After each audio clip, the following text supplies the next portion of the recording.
आदरणीय दर्शक महानुभावहरू, आज हामी कोभिड-19 को अपडेटमा यहाँहरू समक्ष पुनः उपस्थित भएका छौँ। आज हामी यो कोभिड-19 ले विश्वभरि महामारी फैलाएको अवस्थामा नेपाल सरकारले आह्वान गरेको लकडाउनमा यातायात क्षेत्रमा यसबारे के कस्तो चाहिँ सङ्कट आइपरेको छ र के कस्तो समस्याहरू आइपरेको छ यसबारेमा आज हामी कुराकानी गर्नेछौँ। अहिले हामी समक्ष हुनुहुन्छ त्रिसिद्धेश्वरी यातायात सेवा प्रालिका अध्यक्ष तथा नेपाल यातायात व्यवसायी राष्ट्रिय महासङ्घका सल्लाहकार। कार्यक्रममा यहाँलाई स्वागत छ। धन्यवाद। सुरेश हमालज्यू, अहिले यहाँको दैनिक कसरी बितिरहेको छ? यस्तो छ, अहिले अब यो सङ्क्रमण कालमा छौँ हामी र यो कोभिड-19बाट जो एउटा आक्रान्त भएको छ देश विश्वभरि नै फैलिएको यो महामारी रोगकोले गर्दा यो यातायात क्षेत्रमा परेका समस्याहरू र विभिन्न ठाउँबाट नेपालका विभिन्न ठाउँमा एउटा ज्याला मजदुरी गर्न जाने लेबरको रूपमा काम गर्ने जो मजदुर साथीहरू हुनुहुन्छ उहाँहरूको व्यवस्थापन गर्नका लागि राज्यले केही खुकुलो बनाएको थियो एक हप्ता अगाडि र त्यस क्रममा हामीले देशभरि रहेका यातायात व्यवसायीबाट र यस हाम्रो कम्पनीको तर्फबाट पनि सल्यान, रुकुम, रोल्पा, प्युठान यतातिर जाजरकोट, चौरजारीसम्मका यात्रुहरूलाई काठमाडौँ भट्टामा गएर ल्याउने र गन्तव्यसम्म पुर्याउने कार्यमा पनि हामीले सहयोग गऱ्यौँ र अन्य सामाजिक कार्यहरूमा कहाँ कुनै पनि व्यक्तिहरू यो महामारीको बेला सङ्क्रमणको बेला एउटा खाली पेटको कारणले मर्न नपरोस् भन्ने उद्देश्यका साथ यहाँका विभिन्न सामाजिक सङ्घ संस्थाहरूसँग उद्योग वाणिज्य सङ्घ, लायन्स, रोटरी, जेसिस, रोट्र्याक लगायतका सङ्घ संस्थाहरूसँग समन्वयन गरेर हामीले सामाजिक कार्यहरू पनि हात फैलाइरहेका छौँ र यी कार्यहरूमा दैनिकी बितिरहेको छ। अध्यक्षज्यू, अलिकति यहाँहरूको समितिलाई म अलिकति अगाडि लग्न चाहन्छु। बितेका समयमा यहाँहरू अहिले यो राप्ती अञ्चल यातायात समितिबाट सुरु भएको आउँदाखेरि अहिले त्यो त्रिसिद्धेश्वरी भनेर यो 4वटा नाम अहिलेसम्म हामीले सुन्न आएको छ। यसको कारण के होला? यस्तो छ, सर्वप्रथम यसो के छ भन्नुहुन्छ भने स्थापना कालमा यो राप्ती अञ्चल मिनी बस तथा बस यातायात व्यवसाय समिति भनेर दर्ता भयो। त्यस पश्चात फेरि यसलाई अलि लामो नाम भयो भनेर त्यस बेलाका पूर्व अध्यक्षहरूले व्यवसाय साथीहरूले यसलाई फेरि राप्ती अञ्चल यातायात व्यवसाय समिति भनेर बनाउनु भयो। अनि त्यसपछि त्यही समितिको निरन्तर चलिरहेको थियो 2062सम्म। अनि 63मा आएर 60 सालमा एउटा अर्को समिति स्थापना भयो जसको टाइटल नेम थियो गङ्गा समिति भन्ने। त्यसको नाम थियो राप्ती अञ्चल सार्वजनिक मिनी बस तथा बस यातायात व्यवसाय समिति भन्ने उसको नाम थियो। यतातिर राप्ती समितिको नाम फेरि राप्ती अञ्चल यातायात व्यवसाय समिति भन्ने नाम थियो। अनि यो दुईटा समिति बिचमा अस्वस्थ प्रतिस्पर्धा भएका कारणले व्यवसायहरू धराशय हुने कार्यले गर्दा हामी 60 देखि 63सम्म कम्पिटिसन गरेर गाडीहरू सञ्चालन गऱ्यौँ। दुवै संस्थाले सञ्चालन गर्दा दुवै संस्थाका व्यवसायी र त्यस बेलाका तत्कालीन नेतृत्वकर्ताहरूमा के कुराको प्रेसर भयो, व्यवसायहरू सबैको धराशय हुने अवस्था सिर्जना भयो। मलाई यहाँसम्म याद छ कि 10 रुपियाँमा हामीले तुलसीपुरदेखि नेपालगञ्ज मान्छे बोक्यौँ र त्यो कारणले गर्दा अब व्यवसाय टिक्न सक्दैन। धेरै व्यवसायहरू विस्थापित भयो त्यो 3 वर्षको पिरियडमा। अब दुईटा संस्था मिल्नुपर्छ, यसको विकल्प छैन। मिलेर व्यवसाय एकता कायम गर्नुपर्छ र यो व्यवसायलाई बचाउनुपर्छ भन्ने हामी सबैमा त्यो किसिमको भावनाले उत्प्रेरित गर्यो र हामी सबै व्यवसायहरूको प्रेसर पनि भयो र हामी सबैले त्यसलाई एकीकरणको पाटमा लैजानुपर्छ भन्ने हामीले सोच गऱ्यौँ। दुवै संस्थाका तत्कालीन व्यवसायी, मजदुर, कर्मचारी, त्यस बेला कर्मचारी र मजदुरको पनि ठुलो अहम भूमिका छ त्यो एकीकरण गर्ने पाटमा। अब कर्मचारी साथीहरूले पनि ठुलो योगदान गर्नुभएको छ र त्यो गरिसकेपछि हामीहरू एकीकरण गऱ्यौँ। एकीकरण गरिसकेपछि दुईटैको नाम झल्किन पर्यो। राप्ती हामीले छोड्नै नसक्ने नाम थियो। अहिले पो हामी प्रादेशिक उसमा गयौँ, अञ्चलको लाई विस्थापित गरेर हामी प्रदेशको संरचनामा गइरहेका छौँ। जिल्ला यथावत छन्। त्यो कारणले गर्दा राप्ती हामीले छोड्नै नसक्ने नाम हो। सार्वजनिक भन्ने कुरा यता गङ्गाले नेतृत्व गरेको नामलाई त्यहाँ ल्याएर हालौँ। अरू यातायात व्यवसाय समिति भन्ने दुईटैको नाम हुन्छ। त्यस कारणले राप्ती अञ्चल सार्वजनिक यातायात व्यवसाय समिति बनाऊँ भनेर हामीले 63मा फेरि दुईटा समिति मर्ज गर्दा 63 चैत 18 देखि हाम्रो एकीकरण भयो र हामी 62 देखि नै कार्यगत एकतामा थियौँ। 70% भूभाग गाडीहरू राप्ती समिति चलाउँथ्यो तत्कालीन, 30%मा हामी गङ्गा समिति चलाउँथ्यौँ। 70 र 30को पर्सेन्टेजमा डिभाइड गरेर हामी 1 वर्ष चलायौँ। त्यो 1 वर्षभन्दा पहिला हामी पुरै निकै दूरीमा डिस्टेन्समा थियौँ हामी दुवै संस्था। एकले अर्कालाई देख्नै नरुचाउने, एकले अर्कालाई भेट्नै नरुचाउने, एउटाले अर्काको कुरा सुन्नै नचाहने त्यो खालको परिपाटी थियो। त्यो 1 वर्ष हामी 70-30मा गएको नै एउटा वैज्ञानिक र यो संस्था एकीकरणको एउटा मार्गनिर्देशक बन्न पुग्यो। त्यसपछि हामीले यो संस्थाको नाम फेरि राप्ती अञ्चल सार्वजनिक यातायात व्यवसाय समिति भनेर राख्यौँ। त्यो राखिसकेपछि फेरि हामी कहाँसम्म आयौँ त त्यही नामबाट भन्दा हामी 76सम्म आयौँ। त्यही नामबाट 13 वर्ष हामी त्यही नामबाट यातायात सञ्चालन गऱ्यौँ। अब राज्यले फेरि के गर्यो, तिमीहरू जसरी हुन्छ कम्पनीमा जाऊ, कम्पनीमा नगएसम्म अब तिमीहरू व्यवसाय गर्न पाउँदैनौ भन्ने किसिमको वातावरण राज्यबाट क्रिएट भयो र महासङ्घ र राज्य बिचमा एउटा सहमति बन्यो कि हामी कम्पनीमा जाने। तर कम्पनीमा जाँदा हामी अन्य पछि खुलेका कम्पनी भन्दा हाम्रो फेरि फरक छ। हाम्रोमा के छ भने 6391 क भन्ने संशोधन गरिएको थप बुदा छ। त्यो 91 कले के भन्छ भने कम्पनीमा तत्कालीन समितिका गाडी जति भए पनि रूपान्तरण भए पश्चात 100, 200, 500, 1000 गाडी पनि अट्न सक्ने भन्ने प्रावधान छ र 6391 मा त्यो प्रावधान छैन। त्यसमा 101 भन्दा बढी गाडी राख्न पाइँदैन। तर हाम्रोमा 500, 1000, 2000 गाडी पनि राख्न पाइन्छ। त्यो ऐनमा व्यवस्था भएको छ। त्यो कारणले गर्दाखेरि अब नाम राख्नु पर्ने भयो। हाम्रो नाम सबै अब एक किसिमले भन्ने हो भने सबैले राखिदिनु भयो। समस्यामा हामीलाई त्यो भयो। राप्ती यातायात सेवा प्रणाली भनेर यहीँ अर्काले अलरेडी दर्ता गरिदिनु भयो। हामीले दर्ता किन गरेनौँ त्यो बेला भने हामीले दर्ता नगर्नुको कारण के भने हाम्रो नेतृत्वले के गरिरहेको थियो भने हामी यो संस्थामै अड्डिनुपर्छ, हामीले के नै गलत काम गरेका छौँ र राज्यले यसरी हामीलाई नामै विस्थापित हुने गरी हामीलाई यो व्यवसाय नै धराशय हुने गरी चेन्ज गर्न खोजिरहेछ। हुनु हुँदैन। कुनै पनि संस्थाहरूले कम्पनी दर्ता नगर्नु भनेर हामीलाई महासङ्घले। मैले बिचमै अलिकति यहाँलाई कुरा काटेँ। तपाईँलाई यो विगतका दिनमा सिन्डिकेटले अलिकति अप्ठ्यारो पारेको हो कि भन्दैछु हजुरलाई, त्यसो पनि म आउँछु। अनि त्यसपछि त्यो नामको विषय म क्लियर बनाइदिउँ यहाँलाई। त्यसपछि त्यो हजुरले भनेको कुरालाई पनि म समेट्नेछु। त्यति गरिसके पश्चात महासङ्घले कुनै पनि संस्थाहरू अहिलेको महासङ्घको अर्को निर्देशन नभएसम्म कम्पनी दर्ता नगर्नु भन्ने भयो। त्यो पिरियडमा हाम्रा अन्य साथीहरू सबैले कम्पनी दर्ता गरिदिनु भयो। त्यो दर्ता गर्दा राप्तीको नाम गयो। राप्ती अम्बिकेश्वरी राखौँ भन्ने कुरा भयो। राप्ती अम्बिकेश्वरी भन्ने फेरि अलरेडी अर्को छ। राप्ती राखौँ, राप्ती अलरेडी अर्को छ। सेम नामको कम्पनी दर्ता हुँदैन, त्यो दाइलाई पनि जानकारी छ। त्यो कारणले गर्दा अनि अगाडि के झुन्डाउने त भने चाहिँ अब त्रिसिद्धेश्वरी चाहिँ छैन भनेर कम्पनी सर्च गरेर हेरेपछि त्रिसिद्धेश्वरी राप्ती भनेर हामीले नाम त्यसरी गऱ्यौँ। तर हाम्रो संस्थाको नाम फेरि अलरेडी राप्ती अञ्चल सार्वजनिक यातायात व्यवसाय पब्लिक लिमिटेड भन्ने हाम्रो अलरेडी छ। दर्ता हामीसँग अहिले 2टा कम्पनी छन्।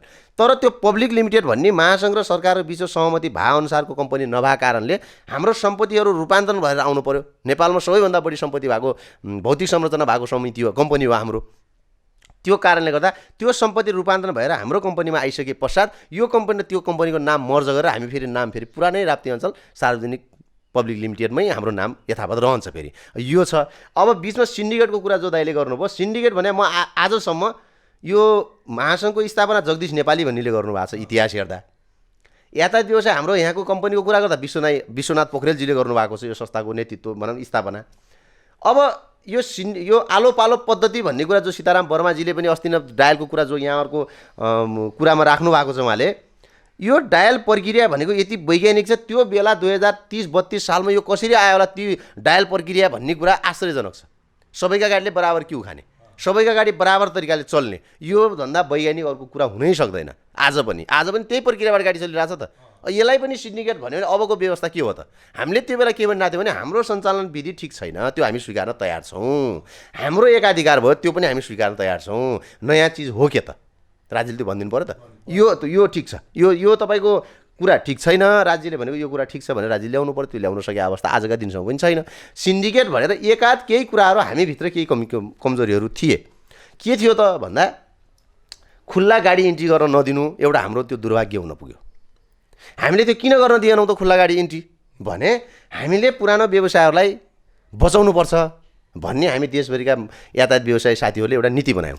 पुरानो गाडी विस्थापित हुँदा मात्रै नयाँ गाडी आयात गर्ने र त्यो पुरानो गाडी व्यवसायलाई हामीले केही न केही राहत पैसा दिने भनेर हामीले झन्डै 15 लाख रुपियाँसम्म एउटा पुरानो गाडी व्यवसायलाई हामीले राहत दिने कानुनै जस्तो समितिको आन्तरिक कानुन जस्तो बनायौँ। त्यही कानुनले गर्दा मार्केटमा के गयो त भने चाहेको बेला समितिमा गाडी हाल्न सकिँदैन, चाहेको बेला समितिमा गाडीको रुट पाइँदैन। त्यो कारणले गर्दा समितिमा एकाधिकार छ, सिन्डिकेट छ भन्ने हामीमा आरोप लाग्यो। त्यहाँनिर चाहिँ हामी केही हदसम्म चुक्यौँ कि भन्ने मलाई पनि स्वयं पनि लाग्छ। र म महासङ्घ पनि नेतृत्व गरेँ, यहाँको संस्थामा पनि नेतृत्वमा बसेँ। त्यो कुराले चाहिँ कहीँ न कहीँ हामीलाई कमजोरी बनायो कि व्यवसायलाई राहत दिने कुरामा चाहिँ हामी सफल भयौँ। तर त्यही राहत पाएका व्यवसायले फेरि यो व्यवसायको वकालत गर्नु भएन। जसले 15 लाख पाउनुभयो उहाँहरूले हामीले 15 लाख पायौँ यो समितिको कारणले भनेर वकालत समाजमा गरिदिनु भएन। जसले 15 लाख तिर्नुभयो त्यो कुरा भाइरल भएर गयो। तिर्नेवालाको कुरा अत्याधिक मात्रामा प्रचार भयो, पाउनेवाला साइलेन्ट बस्दिनु भयो। अनि पब्लिकमा के गयो त भन्दा यिनीहरूले यति पैसा लिन्छन् मात्रै भन्ने गयो, यिनले यो पैसा लिएर कसैलाई दिन्छन् भन्ने कुरा गएन। यहाँनिर चाहिँ हाम्रो कमजोरी भयो। जसरी गाडी इन्ट्री हामी जम्मा 10 रुपियाँमा गर्थ्यौँ, नयाँ गाडी आज आउँदा छ रूपबहादुर खत्री भन्ने मान्छेको इक्जाम्पल 15 लाख रुपियाँ हामीले लियौँ उहाँसित। वीरबहादुर थापा भन्नेले पुरानो गाडी विस्थापित गर्नुभएको थियो, त्यो 15 लाख रुपियाँ स्वाट ल्याएर हामीले कसलाई दिउँ त भन्दा वीरबहादुर थापालाई दिउँ। तर वीरबहादुर थापाले 15 लाख पाएँ भनेर बोल्नु भएन, हाम्रो अफिसियल रेकर्डमा त छ, पब्लिकमा बोल्नु भएन। रूपबहादुर भन्ने मान्छेले के भनिदिनु भने मैले त गाडी इन्ट्री गर्दा 15 लाख तिरे नै हजुर भनेर उहाँले व्यापक रूपमा भन्नुभयो। त्यो कुराले राज्यले के बुझ्यो त भन्दा यी 15 लाख रुपियाँ यिनले लिन्छन्, संस्थाले लिन्छन् भन्ने राज्यको बुझाइ भयो। संस्थाले पैसा लिँदैन थियो, संस्थाले निवेदन बाफर जम्मा 10 रुपियाँ लिन्थ्यो। त्यहाँनिर चाहिँ हामी चुक्न गएको हो सिन्डिकेटको एउटा। अर्को कुरा चाहिँ राज्यले यसको गहिराई के हो नापेन। यसको गहिराई जस्तो हामीले गर्ने क्रियाकलापहरू छ नि त, हामीले दुर्घटना घटिसकेपछि रेस्पोन्स कतिको गर्छौँ। एउटै बिरामीलाई हामीले 1 करोड रुपियाँसम्म खर्च गरेको उदाहरण छ। यहीँको तपाईँको क्षेत्रीय सचिव हुनुहुन्थ्यो जस्तो लाग्छ मलाई, हाम्रो रणबहादुर भण्डारी घोराइकै हुनुहुन्छ उहाँको हामीले झन्डै 66 लाख रुपियाँ हामीले पैसा औषधि उपचार खर्च गऱ्यौँ। उहाँलाई हेलिकप्टरबाट काठमाडौँ लगाएको थियो, 66 लाख खर्च गऱ्यौँ, बचाउनु पनि सकिएन। एउटा हामी त्यो मानेमा दुःखी पनि छौँ। तर एउटा संस्थाले 66 लाख रुपियाँसम्म खर्च गर्दो रहेछ, तर बिमाले कति दिन्छ भन्दा 3 लाख रुपियाँ मात्र दिन्छ। हामीले एउटा भालुवाङको एउटा बच्चा छ, अहिले पनि त्यो पुरै अनकन्सियस छ, पुरा सुतिरहेछ बेडमा, उसलाई कुनै कुराको जानकारी छैन, 12-13 वर्ष एजको छ। उसलाई हामीले झन्डै 1 करोड रुपियाँ खर्च गऱ्यौँ। लास्ट आवरमा आएर हामीले 8 लाख रुपियाँ उसलाई दिएर 9 लाख रुपियाँ जस्तो लाग्छ मलाई दिएर हामीले चाहिँ औषधि उपचार अब गर्न सक्दैनौँ भनेर उहाँको घर परिवार हाम्रो बिचमा एउटा पुलिस कहाँ बसेर एउटा एग्रिमेन्ट गऱ्यौँ। यस्ता उदाहरणहरू व्यवसायले गरेका छन्। थुप्रै सामाजिक सङ्घ संस्थाहरूमा हाम्रो योगदान छ। थुप्रै ठाउँमा यात्रु प्रतीक्षालयहरू हामीले निर्माण गरेका छौँ। थुप्रै ठाउँमा तपाईँको हामीले सहयोग गरेका छौँ। क्यान्सर पीडित, द्वन्द्व पीडित, अपाङ्ग सबैलाई यो कुराहरू राज्यलाई या त हामीले बुझाउन सकेनौँ या त राज्यले बुझेर पनि यी कुराहरू बुझ्न चाहेन। ती कारणले गर्दा हाम्रा नकारात्मक हाम्रा काम गर्ने बेला भएका त्रुटिहरूलाई धेरै जसो विज्ञापन भयो। हामीले गरेका सकारात्मक कुराहरू सधैँ ओझेल्नु पर्यो। त्यो कारणले हामीलाई हेर्ने दृष्टिकोण चाहिँ राज्यले राम्रोसँग बुझ्न सकेन भन्ने लाग्छ मलाई। अब हजुरले विगतको कुरामा अलिकति यो के छ भने संस्थापक अध्यक्ष यहाँको विश्व पोखरेल, उहाँसँग पनि म केही समय नजिक बसेर यो समितिलाई हेर्ने मैले अवसर पनि पाएको थिएँ। यो 5-6वटा गाडी बसदेखि सुरु भएको यो संस्था अहिले आउँदासम्म अहिले सङ्ख्याको हिसाबले कतिवटा बस यसमा इन्ट्री छ? यसमा हामीसँग अहिले गाडी सञ्चालनमै आएको गाडीहरू झन्डै 625 गाडी हामीसँग छ। 625 गाडी हामीले सञ्चालन गरेका छौँ। 10-15 गाडीहरू हाम्रो कहिले ग्यारेजमा या ब्याङ्कमा या पल्टेको या ठोकिएको बिग्रिएको त्यस्ता गाडीहरू 10-15वटा गाडी हाम्रो लगभग 12 महिना जस्तो हुन्छ गाडीहरू चल्ने, फेरि रोकिने ठोकिने। अब ती गाडीलाई मर्मत गर्दा 2 महिना 3 महिना पनि लाग्न सक्ने त्यस्ता गाडीहरू 10-15 गाडी जहिले पनि हाम्रो डिटेन बसिरहेको हुन्छन्, ग्यारेजमा बसिरहेको हुन्छन्। बाँकी 625 गाडी चाहिँ हाम्रो रनिङमा छन्, गाडीहरू सञ्चालन भइरहेछन्। अब यो संस्थामा हिजो पूर्व अध्यक्षज्यूहरू जसरी अब तपाईँको एउटा बुटोल खास गरी यहाँ विश्वदायी अध्यक्ष हुनुभयो। यो यहाँका व्यवसायहरू अधिकांश कस्तो थियो भन्नुहुन्छ भने 70-30 भनौँ या 80-20 जस्तो थियो। 70-80% व्यवसायी बुटोलको जो बाबुराम ढकालहरूदेखि लिएर थुप्रै मान्छेहरू यहाँ आएर तारकनाथ नामका गाडीहरू, गङ्गोत्री नामका गाडीहरू, यहाँ बाबुरामजीहरूका गाडीहरू यहाँ सञ्चालन भए। तर यहाँका व्यवसायहरू एकदम न्यून मात्रामा हुनुहुन्थ्यो, एकदम कम बस। सबभन्दा भुषाल ट्राभल्स भन्ने एउटा देवगुरीको हुनुहुन्थ्यो। त्यसपछि गएर त्रिमूर्ति भन्ने नारायणपुर उहाँहरू मिलेर त्रिमूर्ति भनेर गाडी किन्नु भएको थियो। त्यसपछि गएर तपाईँको अलि पछि हाम्रो देवबहादुर दाई, मुनाल ट्राभल्स, विशाल ट्राभल्स भन्ने नामका गाडीहरू, अनि पशुपति भन्ने हुनुहुन्थ्यो एकजना होइन उहाँ, अनि त्यसपछि एउटा रसिद भन्ने हुनुहुन्थ्यो होइन। यहाँ थुप्रै गाडीहरू चाहिँ पछि दिन प्रतिदिन गाडीहरू बढ्दै गए। जस्तो एउटाले गाडी किन्यो, उसले फेरि अर्कालाई सल्लाह दियो, उसले गाडी किन्यो। त्यसरी अब श्यामदाईहरू, श्याम रेग्मी जो सचिव पनि संस्थापक सचिव पनि हो उहाँ होइन। त्यो कारणले पुराना व्यवसायहरूलाई यो ठाउँमा संस्था भावनाले यही ठाउँको मान्छे नेतृत्वमा चाहिन्छ भन्ने सोचका साथ विश्वदाईलाई अगाडि सारेर, विश्वदाई पनि मलाई लाग्छ 3 या 4 कार्यकाल अध्यक्ष हुनुभयो। त्यस पछाडि देवबहादुर दाईले फेरि कन्टिन्यू 3 कार्यकाल, 1 कार्यकाल ग्याप भएर हेमराजजी अध्यक्ष हुनुभयो। त्यसपछि फेरि रिपिटमा फेरि देवबहादुर दाई नै अध्यक्ष भएर आउनुभयो। त्यो चाहिँ हाम्रो संस्थामा अहिलेसम्म लगभग 6-7 जना पूर्व अध्यक्षहरू भइसक्नु भएको छ। र यो संस्थालाई यहाँसम्म पुर्याउनमा उहाँहरूको योगदान नेपालकै भौतिक संरचनाको दृष्टिकोणले सबैभन्दा धनी समिति हामी हौँ। हाम्रो आजको दिनमा पनि 4वटा बिल्डिङ छ तुलसीपुर, घोराई, लमै, भालुवाङमा। जग्गाको दृष्टिकोणले हामीसँग हापुरे, सल्यान, प्युठान गरेर झन्डै मलाई लाग्छ हामी 50-60 रोपनी जग्गा आजको दिनमा हाम्रो संस्थासँग छ। यो जोड्ने कार्य सबैभन्दा बढी भौतिक संरचना जोड्ने कार्य भएको छ भने कसको पालामा भएको छ भने विश्वदाई र देवबहादुर दाईको पालामा भएको छ। भौतिक संरचना निर्माण फेरि देवबहादुर दाईको पालामा भएको छ। त्यो कारणले उहाँहरूले यो समितिलाई यहाँसम्म ल्याउनु भयो। र पछिल्लो समय हामी नेतृत्वमा आइसकेपछि हामीले फेरि के गर्यौँ त भन्दा भौतिक संरचना अलरेडी हामीसँग धेरै थियो। जग्गा जमिन पनि थियो, त्यो जोड्नुपर्ने आवश्यकता हामीलाई थिएन। हामीले अत्याधिक मात्रामा व्यवसायलाई राहत दिने कार्य गऱ्यौँ। जो हामीले एउटा व्यवसाय विस्थापित हुँदा 15 लाख रुपियाँ पनि राहत दियौँ, त्यसपछि हामीले 8 लाख रुपियाँ राहत दियौँ, त्यसपछि हामीले 6 लाख रुपियाँ राहत दियौँ। पछिल्लो समय संस्था यस्तो विकराल अवस्था पो देखिराख्नु भएको छ यहाँले। हामीले एकाधिकारमा हिजो गाडी सञ्चालन गरेको अवस्था थियो भने अहिले चाहिँ आएर अब विभिन्न नामका कम्पनीहरू छन्। ती कम्पनीहरूको बिचमा हामी कम्पिटिसनमा टिक्नुपर्ने पनि एउटा हामीसँग चुनौती छ। र पुरानो समिति भएका कारणले हामीले गरेका योगदान, हामीले गरेको विश्वास, राप्ती समितिको गाडीमा चोर्यो भने गन्तव्यमा पुगिन्छ, भोलि केही तलमाथि हुँदा समितिले रेस्पोन्स गर्छ भन्ने विश्वास पनि हामीले जो कमाएका थियौँ, त्यो विश्वास कमाएका आधारमा हामीले आजसम्म यो गाडी, यो संस्थालाई यहाँसम्म टिकाउन सक्यौँ। र धेरैभन्दा धेरै व्यवसायहरूलाई हामीले राहत दिने कार्यमा पछिल्लो समय 5-7 वर्षको पिरियडमा हामीले थुप्रै व्यवसायलाई राहत दियौँ। 15 लाख, 8 लाख, 6 लाख, 4 लाख, 3 लाख रुपियाँसम्म राहत दिएर पुराना गाडीहरू विस्थापित गर्ने। मलाई लाग्छ नेपालमै हामी गाडी सङ्ख्याको आधारमा चौथो समिति हौँ। हामी फर्स्टमा हाम्रो तपाईँको पश्चिम नेपाल छ, अब त्यसपछि गएर यो के अरे पृथ्वी छ, त्यसपछि थर्डमा गाडी सङ्ख्याको यात्रुवाहकको हकमा हामी थर्ड छौँ। मालवाहकलाई जोड्ने भने फेरि नारायणी समिति हो सबभन्दा धेरै, उसमा 500,000 गाडी होल्ड गर्छ उसले। अब सेकेन्डमा पश्चिम नेपालले बस मात्रै, यात्रुवाहक मात्रै गाडी चलाउँछ, उसले झन्डै 2500 गाडी चलाउँछ उसले। पृथ्वीले 1400-1500 गाडी चलाउँछ, हामी चाहिँ 600-650 गाडी चलाउँछौँ। गाडी सङ्ख्याको आधारमा यात्रुवाहक र मालवाहकलाई एजुअलमा जोड्यो भने हामी चौथो हो, यात्रुवाहकलाई मात्रै जोड्यो भने हामी नेपालमा तेस्रो समिति हो। त्यो कारणले गर्दा यो तेस्रो स्थानलाई कन्टिन्यू दिनका लागि भौतिक संरचना, यहाँका कर्मचारीको व्यवस्थापन, यहाँका व्यवसायलाई दिने राहत लगायतका कार्य गर्ने पनि एउटा हामीसँग चुनौती छ। अर्को कुरा के छ भने यहाँ खुलेका अन्य जति पनि कम्पनीहरू छन्, ती कम्पनीहरूका बिचमा टिक्नलाई पनि हामीसँग चुनौतीहरू छन् र अवसर पनि छ कि हामी बिचमा हामीसँग केही गुणस्तरीय गाडी नभएको कारणले हाम्रो काठमाडौँको मार्केट केही खस्किया थियो। अन्य कम्पनीहरूले नयाँ गाडी ल्याइदिनु भयो। नयाँ गाडी ल्याउने कम्पनीले एउटा रुट मात्रै फोकस गरे पुग्छ उहाँहरूले। जस्तो काठमाडौँको 5वटा गाडी ल्याएर हजुरले कम्पनी खोलिदिनु भयो, हजुरले काठमाडौँ मात्रै चलाइदिनु भयो, हजुरलाई अन्य कुनै रुटको व्यवस्थापन गर्न जरुरी छैन। तर हामीसँग त अलरेडी जति रुट छन् झन्डै 15वटा रुटमा हाम्रो गाडीहरू चलाएको छौँ हामीले। तर एउटै रुटमा हामीले 5-6वटा नामहरू जोडेका छौँ। जस्तो हामीले एउटा रुट संयोजक भन्ने बनाउँछौँ, रुट हेर्ने। जस्तो त्यसले होलेरी, मुर्कोटी, सिउजाई जति पनि ठाउँ छन् त्यो सबै उसैले हेर्छ, त्यसलाई हामीले एउटा रुट माने हुन्छौँ। काठमाडौँ जानेमा अब बुटोल, नारायणघाट, यिनी पोखरा, विराटनगर यिनी छ, त्यसलाई रुट एउटा माने हुन्छौँ। 15वटा रुटमा हामीले 100औँ स्थानहरूमा गाडी सञ्चालन गरेका छौँ। त्यो गाडी सञ्चालन गर्दा अन्य कम्पनीहरूले कहाँ गर्नुभएको छ त भन्दा एउटा, म्याक्सिमम् 2टा, त्योभन्दा बढी गयो भने 3टा। तर हामीले एउटा गाडी कुनै रुटमा हाल्दाखेरि बाँकी रहेको 79वटा रुटलाई पनि हेर्नुपर्ने हुन्छ। यो एउटा गाडीले त्यो 79वटा रुटलाई केही असर गर्छै गर्दैन। एउटा मात्रै गाडीलाई फोकस गर्न हामी सक्दैनौँ, तर उहाँहरूले सक्नुहुन्छ। त्यो व्यवस्थापन गर्न पनि एउटा धेरै फरक छ उहाँहरू र हामी बिचमा। उहाँहरूका व्यवसायहरू किन जानुहुन्छ त भन्दा बढी क्यु खाने, उहाँहरूका जाने बित्तिकै क्यु लाग्छ भन्ने सोच छ। तर भोलि समितिले दिने जो फेसिलिटी छ, आज हाम्रो कम्पनीमा गाडी सञ्चालन गर्दा दुर्घटना भयो, औषधि उपचार 100% हाम्रो छ। गाडी ठोक्यो पल्ट्यो, त्यो सबै 100% हाम्रो छ। बाटामा हिँड्ने कुखुरादेखि लिएर सबै, अब बाटामा छारा चौपाहरू आम जनताहरूले छोडिदिनु भएको हुन्छ, ती सवारीका दुर्घटना कारणले कतिपय अङ्गभङ्ग हुन्छ, कतिपयको मृत्यु हुन्छ, त्यस्ताको 100% रेस्पोन्स हाम्रो छ।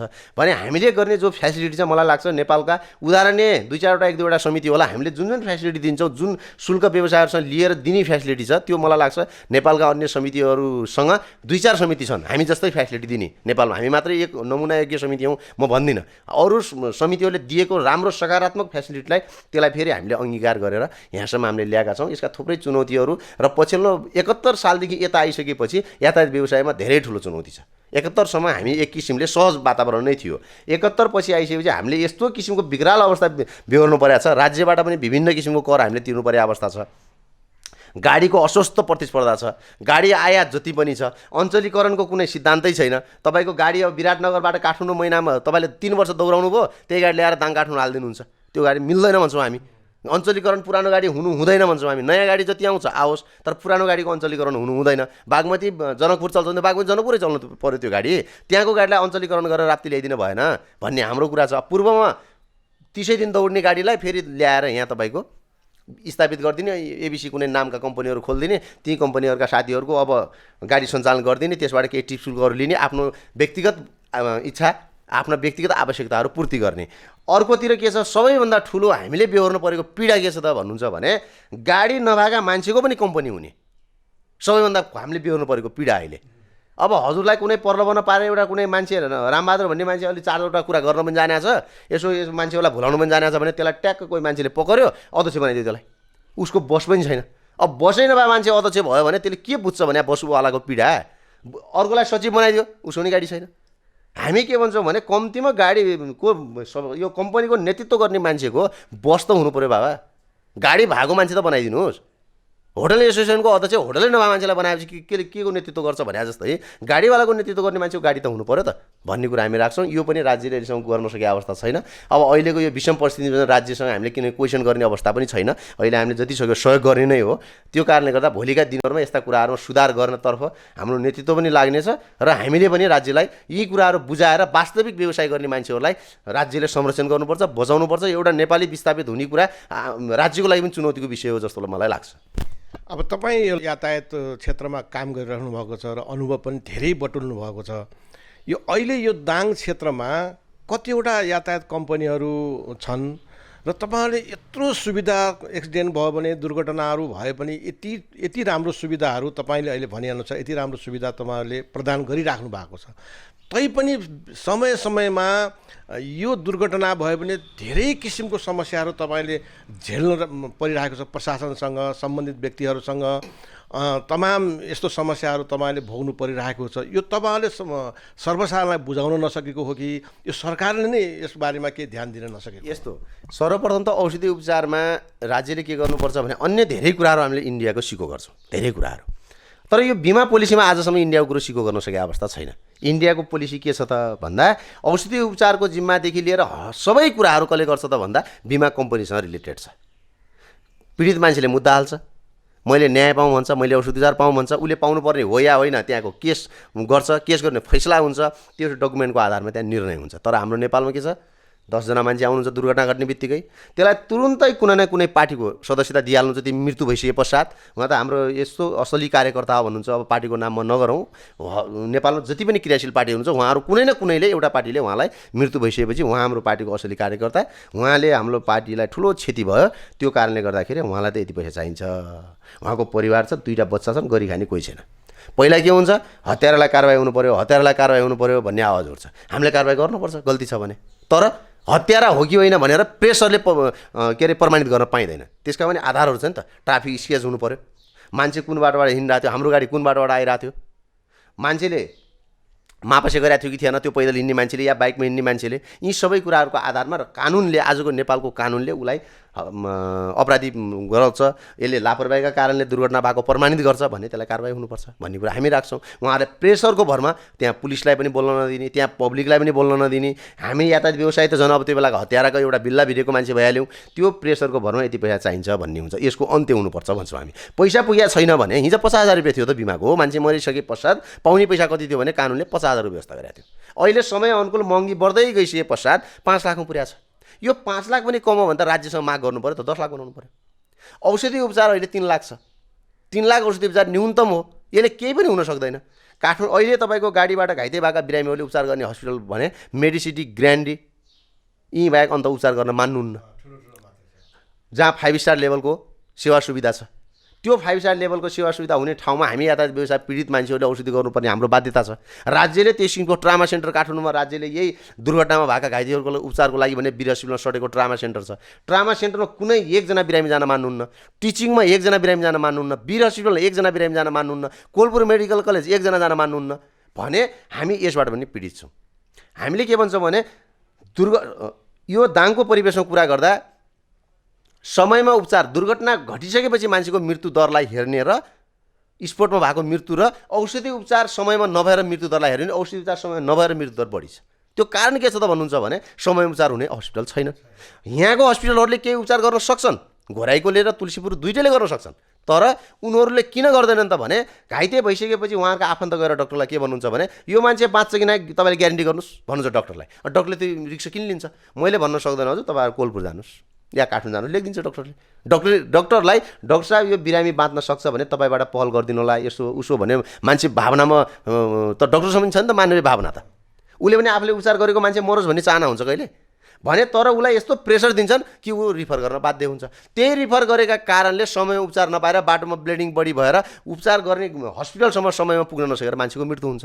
त्यो कारणले अहिले अब मैले सुनिरहेको छु ट्रामा सेन्टर दाङ लमैमा खुल्ने भन्ने कुरा पनि सुनिरहेको छु। एकदम यो सकारात्मक कुराहरू यो छिटो निर्माण होस् भन्ने पनि म कामना गर्छु हामी यातायात व्यवसायहरूको लागि र दाङवासीको लागि एउटा गौरवको कुरा पनि हो ट्रामा सेन्टर।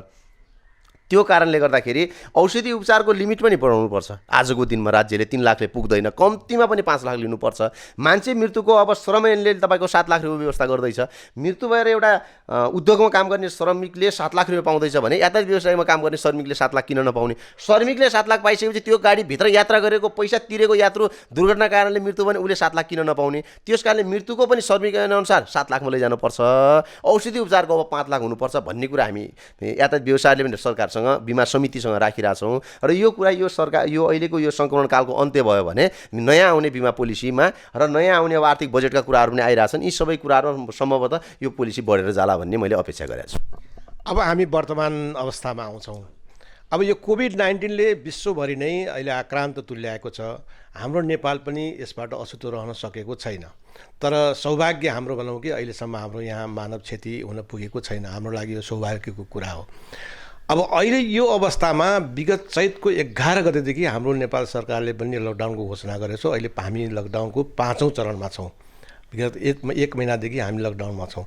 यो अवस्थामा यातायात क्षेत्रमा कस्तो कस्तो किसिमको समस्या छ र यहाँ एउटा चाहिँ केन्द्रीय महासङ्घको यहाँ चाहिँ सल्लाहकारको पनि हिसाबले यसलाई यहाँले कसरी हेरिराख्नु भएको छ र यसका अब आउने दिनमा यसका समस्याका समाधानहरू के छन् र अहिले यहाँले जस्तो 600 650 गाडी यहाँहरूसँग आबद्ध छ।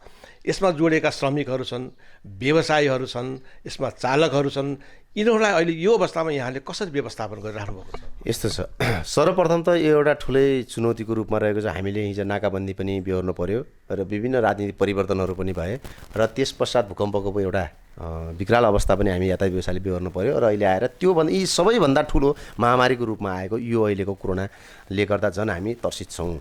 यो अवस्थामा सबैभन्दा बढी मार अहिले परेको छ भने यातायात व्यवसायलाई परेको छ। किनकि हाम्रा सवारीका साधनहरू एक ठाउँबाट गुडेर अर्को ठाउँ गए पश्चात मात्रै हाम्रो व्यवसाय सञ्चालन हुने पेसा हो यो। अन्य व्यवसायलाई मर्का त छ, तर खाद्यान्नलाई जसरी पनि मान्छेले खाएको छ त, भोकै त कोही पैसा छैन नि त। त्यो खाद्यान्न फेरि राज्यले अति आवश्यक चिज भनेर आयात गर्ने व्यवस्थापन पनि मिलाएको छ त। त्यो कारणले त्यो राज्यलाई हामीले धन्यवाद पनि दिनुपर्छ। तर हामी यातायात व्यवसायहरू अहिले जुन कठिन अवस्थामा छौँ, यही अवस्था कन्टिन्यू गयो भने भोलि हाम्रा गाडीहरू लिलाम हुने, ब्याङ्कले खिच्ने र हामी विस्थापित हुनुको अरू कुनै विकल्प छैन। अब राज्यको अहिले देखिन्छ 2% ब्याङ्क ब्याजमा छुट दिने भन्ने आयो। त्यो पनि के भन्यो? कोरोना सङ्क्रमित क्षेत्रमा भन्यो। कोरोना सङ्क्रमित क्षेत्र भनेको लकडाउन छ त। नेपाल 77 जिल्ला अहिले तपाईँको कोरोना सङ्क्रमित क्षेत्र भनेर राज्यले घोषणा गरेको अवस्था छ र 2% ब्याजले हाम्रो कुनै पनि एउटा राहत मलम लगाउने कार्य हामीलाई हुँदैन। हामी के भन्छौँ भने हामी पैसा राज्यलाई तिर्छौँ, हामी व्यवसाय गर्ने मान्छे हौँ। हामीले यो लकडाउनको अवधिको ब्याज हामीलाई पूर्ण रूपमा मिलाउनुपर्छ। हामीले किस्ता तिर्ने समय हाम्रो जति यो लकडाउनको समय लम्बिँदै गएको अवस्था छ त्यति समय हाम्रो पछि गएर थप हुनुपर्छ। हामी पैसा राज्य ब्याङ्कलाई तिर्छौँ किनकि हामीले त्यहाँ ऋण खाएका हौँ। अहिले हामीले सब्सिडीमा 100% हामीले छुट पाउनुपर्छ भन्ने कुरा जायज हुँदैन। र देशभरि रहेका व्यवसायहरू भन्दा पनि पीडित को छ त आजको दिनमा भने मजदुर र कर्मचारीहरू पीडित छन्। हामी व्यवसायहरू नभए पनि मालिक भयौँ क्या हामी। हाम्रो ऋण अत्याधिक मात्रामा होला, तर समाजमा हेर्ने दृष्टिकोणमा त हामी त मालिक हौँ, व्यवसाय गर्ने मान्छे। त्यो कारणले गर्दा हामीबाट भन्दा पनि हामीबाट आश्रित जो मजदुर र कर्मचारी साथीहरू छन् उनीहरूको अब यही अवस्था कन्टिन्यू भएमा दैनिक जीवन चलाउन पनि एकदमै ठुलो कठिन अवस्था छ। र हामी देशभरिका यातायात व्यवसाय कम्पनीहरूले के गरिरहेका छौँ त भने सम्बन्धित ठाउँमा यातायात मजदुर कर्मचारी साथीहरू कोही भोकै मर्न नपरोस्, खाना लाउनबाट वञ्चित हुन नपरोस् भन्ने उद्देश्यका साथ हामीले केही सहयोग गरेको अवस्था छ। उहाँहरूलाई मजदुर सङ्घ सङ्गठन मार्फत हामीले सहयोग गरिरहेका छौँ र देशभरिका यातायात व्यवसाय कर्मी साथीहरूलाई पनि म हार्दिक अनुरोध गर्न चाहन्छु। स्थानीय निकायले पनि हाम्रो रिक्वेस्टमा त्यस्ता मजदुर साथीहरूलाई केही सहयोग गरिराख्नु भएको छ। थप सहयोग गर्नका लागि पनि हामी हार्दिकतापूर्वक अनुरोध गर्न चाहन्छौँ। र कुनै पनि मजदुरहरू यो पिरियडमा कुनै पनि व्यवसायी कर्मचारी जति पनि यसबाट आश्रित परिवारहरू छ ती परिवारहरू कहीँ कतै भोकले मर्नु हुँदैन। त्यसको व्यवस्थापन हामी नेतृत्वमा बस्ने यातायात व्यवसाय प्रतिनिधि साथीहरू जो नेतृत्वकर्तामा हामी छौँ हामीले त्यो गर्नुपर्छ भन्ने म आह्वान पनि गर्न चाहन्छु। देशभरिका साथीहरूलाई अनुरोध पनि गर्न चाहन्छु। र हाम्रो यो दाङ जिल्लाको कुरा गर्दा यहाँ त्यस्ता मजदुरहरूबाट कहीँबाट त्यस्ता गुनासो आएको अवस्थामा हामीले सहयोग गरिरहेको अवस्था छ। चाहे देउखुरी होस्, चाहे घोराई होस्, चाहे तुलसीपुर होस्, हाम्रो यो क्षेत्रगत हिसाबले 3 ठाउँमा हामी दाङ जिल्ला विभाजन जस्तो एउटा ठुलो सिटीको रूपमा रहेको छ। त्यहाँ हामी सबै स्थानीय निकायहरूलाई पनि हार्दिकतापूर्वक अनुरोध गर्न चाहन्छौँ कि हामीमा काम गर्ने मजदुरहरूलाई यहाँहरूले पनि आफ्नो टोल वडाको सिफारिसमा यहाँहरूले सक्दो सहयोग गरिदिनलाई हार्दिक अनुरोध गर्छौँ र हामी व्यवसायीहरूले पनि सहयोग गर्ने प्रतिबद्धता व्यक्त गर्छौँ। व्यवसायहरूलाई यत्रो सङ्कट आइपरेको छ, यो अवस्थामा पनि तपाईँहरूले मानवीय हिसाबले बिचल्लीमा परेका यात्रुहरूलाई गन्तव्य स्थानमा पुर्याउने तपाईँहरूले अहिले पनि यो गरिराख्नु भएको। यस्तो तपाईँहरू गर्नुहुन्छ र तपाईँहरूलाई फेरि जस्तो नेपाल बन्दको बेलामा पनि तपाईँहरूलाई नै मार परेको हुन्छ, भूकम्पको बेलामा पनि तपाईँहरूलाई मार परेको हुन्छ। फेरि कतिपय समयमा तपाईँहरूलाई फेरि तोडफोड पनि तपाईँहरूकै गाडी नै हुने, नेपाल बन्दको बेलामा तोडफोड पनि तपाईँहरूकै सम्पत्तिहरू हुने। फेरि यो सधैँभरि तपाईँहरू सरकारसँग कहिले पनि यो तालमेल नमिल्ने कारण के होला? यस्तो छ किरात दाइले एकदम सही क्वेसन उठाउनु भएको छ। सर्वप्रथम त यसको दुर्भाग्य भनौँ, एउटा डिजी तपाईँको म व्यवसायमा लागेको झन्डै झन्डै 22-23 वर्ष भइसक्यो। म महासङ्घमा केन्द्रीय सदस्य भएँ, 2 पटक सचिव भएँ, उपमहासचिव भएँ। एउटा डिजी 1 वर्ष पछिको इतिहास छैन। एउटा सचिव हाम्रो भौतिक पूर्वाधार मन्त्रालयमा 1 वर्ष पछिको इतिहास छैन। एउटा मन्त्री 1 वर्ष पछिको इतिहास छैन। अहिले पछिल्लो समय केही मन्त्रीहरू 2-2.5 वर्ष बसिराख्नु भएको छ। यसभन्दा विगतलाई हेर्ने हो भने कुनै पनि मन्त्री 6 महिना वर्ष दिनुभन्दा अब सरकार नै एग्रिमेन्ट गरेर 9 महिनाको सरकार बन्थ्यो। पहिला सरकार नै एग्रिमेन्ट गरेर 6 महिनाको सरकार बन्थ्यो। त्यो कारणले गर्दा हाम्रा नीतिगत सुधारहरू हुन सकेनन्। बट हामीले आवाज नउठाएको होइन। हाम्रा ती मागहरूका पत्रहरू हेऱ्यो भने, फाइलिङ गरेका हेऱ्यो भने मलाई लाग्छ यातायात विभागमा, यातायात मन्त्रालयमा, त्यो सचिवजीको टेबलमा अहिले पनि चाङ लाएर बसेको अवस्था छ। हामीले अहिले दाइले भनेको जस्तै यो सङ्कलन कालमा यहाँको तुलसी उद्योग वाणिज्य सङ्घको अगुवाईमा एउटा यो अल्पत्र यात्रुहरूलाई जो 3 दिन 4 दिन 5 दिन हिँडेर आएका यात्रु, 3 दिनसम्म खाना नपाएका यात्रुहरूलाई सहयोग गर्नुपर्छ भन्ने सोचका साथ तुलसी उद्योग वाणिज्य सङ्घले त्यसको अगुवाई गर्यो। यहाँको लायन्स, रोटरी, जेसी यातायात व्यवसायी साथीहरूले हामीले सहयोग गर्नुपर्छ भनेर यहाँको समीक्षालयमा एउटा खानाको व्यवस्थापन गऱ्यौँ हामीले 6 गतेदेखि। त्यसलाई हामीले कन्टिन्यू चलायौँ कहिलेसम्म भन्दा 16 गतेसम्म। 11 दिन हामीले कन्टिन्यू त्यो चलायौँ। त्यहाँ जतिजनामा एक दिनमा हामीले 500 जनासम्मलाई खाना खुवाएको त्यहाँ रेकर्ड छ। ती यात्रुहरूलाई फेरि तुलसी उपमहानगरपालिकालाई पनि म विशेष धन्यवाद दिन चाहन्छु र घोराई उपमहानगरपालिकाले यसको कोर्डिनेसन राम्रो गरेको छ। देउखुरीमा रत्नकुमार श्रेष्ठजीले धेरै राम्रो पहल गर्नुभएको छ। देउखुरीको नगरपालिका यो 3टाको समन्वयमा हामीले गएर कुरा राख्यौँ यहाँको मेयर साहबहरूसँग, घोराईको मेयर साहबसँग पटक पटक, त्यहाँको वडाज्यू 14 नम्बर र 15 नम्बरकोसँग मेरो पटक पटक कुरा भयो। त्यसपछि उहाँहरूसँग कुरा राख्दा उहाँहरूले हामीले राखेका जायज कुराहरू, फ्युलको व्यवस्था हामी गरिदिन्छौँ, मजदुरलाई सामान्यतया खाजा खर्च, खाना खर्च जे हुन्छ 2000-3000 पैसा हामी दिन्छौँ, गन्तव्यसम्म तपाईँहरूले गाडी पुर्याइदिनु पर्छ भन्ने जो आग्रह गर्नुभयो त्यो आग्रहलाई 100% स्वीकार गरेर हामीले यहाँबाट रुकुम, यहाँबाट तपाईँको के अरे हुम्ला जाने मान्छे पनि आइपुग्नुभयो। त्यो हुम्ला जाने मान्छेलाई सुर्खेतसम्म, सुर्खेतको 6 नम्बर प्रदेशसँग समन्वयन गरेर हामीले सुर्खेत पनि पठायौँ। गाडीसँग हामीले 1 पैसा त्यो यात्रुहरूसँग हामीले पैसा लिएनौँ। झन्डै झन्डै 2000 जना मान्छे हामी तुलसीबाट पठायौँ। घोराईले उताबाट अल्पत्र परेको मान्छेलाई कुहिरे पानीले सिफ्ट गरेर तुलसीपुर ल्याउँथ्यो। तुलसीपुरबाट फेरि त्यो मान्छेहरू हामी रुकुम, सल्यान, यता सुर्खेत, कालीमाटी, बबई लगायतका गाउँपालिकाहरूसँग कोर्डिनेसन गरेर उताको गाउँपालिकाहरूका अध्यक्षहरूको पनि राम्रो रेस्पोन्स थियो। तपाईँहरूको मान्छे अल्पत्र पर्नु भएको छ, यति मान्छे आउनु भएको छ। हाम्रो तपाईँको छत्रेश्वरी गाउँपालिका, भागचौर गाउँपालिका, त्रिवेणी, शारदा लगायतका कपुरकोट गाउँपालिका, बबई गाउँपालिका जति पनि छन् यी गाउँपालिकाहरूसँग हामीले कोर्डिनेसन गर्थ्यौँ। रुकुमका गाउँपालिकाहरू त्यहाँको नेताजीहरूसँग कुरा गर्थ्यौँ। तपाईँहरूले 50 लिटर डिजल सहयोग गरिदिनु पऱ्यो, हामीले यताबाट गाडी पठाइरहेको छौँ, पैसा तपाईँहरूले 1 रुपियाँ दिनु पर्दैन, प्यासेन्जरसँग हामीले 1 रुपियाँ लिएका छैनौँ, फ्रीमा हामीले यहाँ खाना खुवाएका छौँ भनेर प्यासेन्जरलाई गाडीमा चढेर म आफै स्वयं त्यहाँ खटेर गाडीभित्र बसेर तपाईँहरूलाई हामी यसरी पठाउँदैछौँ, हामीले 1 पैसा तपाईँहरूले भाडा नतिर्नु होला, बाटामा दिसा पिसाब लाग्यो, कहीँ लाग्यो, पानी खानिस लाग्यो भने हाम्रो स्टाफलाई भन्नु होला, उसले रोक्छ गाडी स्टाफलाई हामीले भनेर बाटामा अझ जाँदा र फेरि फर्केर आउँदा अल्पत्र परेको बाटामा पैदल हिँड्न लागेको मान्छे कहीँ देख्नुभयो र त्यहाँको स्थानीय गाउँपालिका, स्थानीय प्रशासन, पुलिसले तपाईँहरूलाई यी मान्छे लगिदिनुहोस् भन्यो निःशुल्क रूपमा तपाईँहरूले ल्याइदिनु होला। र उताबाट काठमाडौँबाट गाडी लिएर आएका जो भट्टाका मजदुरी ज्याला मजदुर गर्ने जो लेबर साथीहरूलाई लिएर आएका गाडीहरू थिए, ती गाडी फर्किँदा